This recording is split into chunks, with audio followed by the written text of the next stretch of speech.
Now let's see if we can import one of these 3ds Max projects we've been setting up. We've got our template all set up. Now we need to mesh the two things together and bring our mesh from 3ds Max into here. So let's do it. Meshes, import. We navigate to where we want to go. We click on the file we want, test FBX, open. Now, when we come into here, we can't auto-generate collisions. Okay, so if you want collisions to be auto-generated for every object in your scene, you can leave this checked. And collisions, of course, are when you're navigating around with your first-person blueprint and you run into something, it needs to have a collision there to know that, to make it so that camera will stop. It needs to be able to hit something. So every object that you want to be able to stop your guy needs to have a collision on it. Now, I will uncheck this so that I can show you how to do it manually.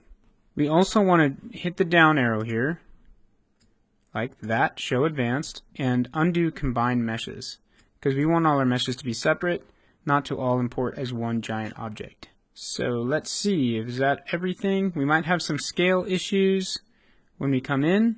Let's import it all. We'll see what happens if this comes in with the wrong scale, and we might have to convert. Okay, as this imported, it came up with some warnings. This one says no smoothing group information. Please make sure to enable the export smoothing group settings option in the FBX exporter plugin. Okay, so I believe I covered that, and I didn't follow my own advice, so there you go, it comes up with a warning. These ones has degenerate tangent bases, which will result in incorrect shading.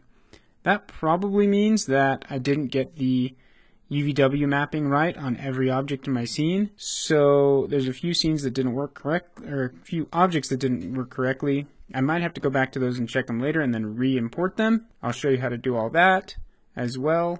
But for now, let's just accept this. And here's all my objects.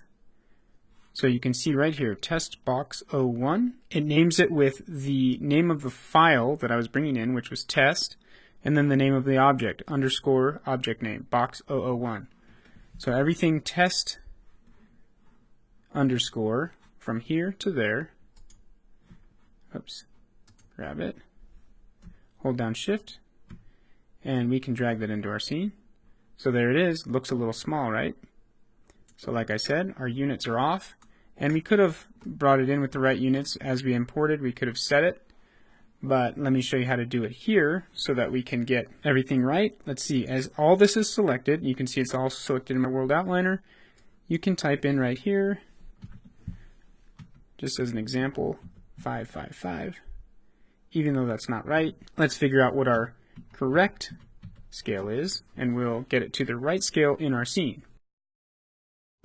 Okay, now, if you believe the internet, it will tell you that Unreal Engine has a unit of centimeters. So one Unreal Engine unit equals 1 centimeter. In Max, I have my unit set up to inches. So if I convert 1 inch to centimeters, the value is 2.54 centimeters equals 1 inch. So if I set this entire thing to 2.54, 2.54, and 2.54 along all three axes. Now, and let's move it up a little bit, like right there. Now everything should be right. Now let's hit play and see what we got.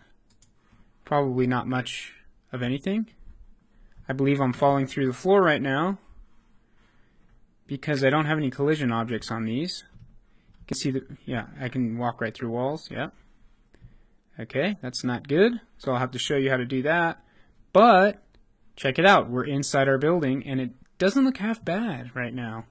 Obviously we haven't done the lighting or materials yet, really nothing's done except our object is in here and we can look around it. Pretty cool, right? Now again, I'm using the WASD and then the mouse. The mouse looks while the other keys are driving. And there you go. So pretty cool. So that was our basic import. Now let me show you what to do with this once it's in here.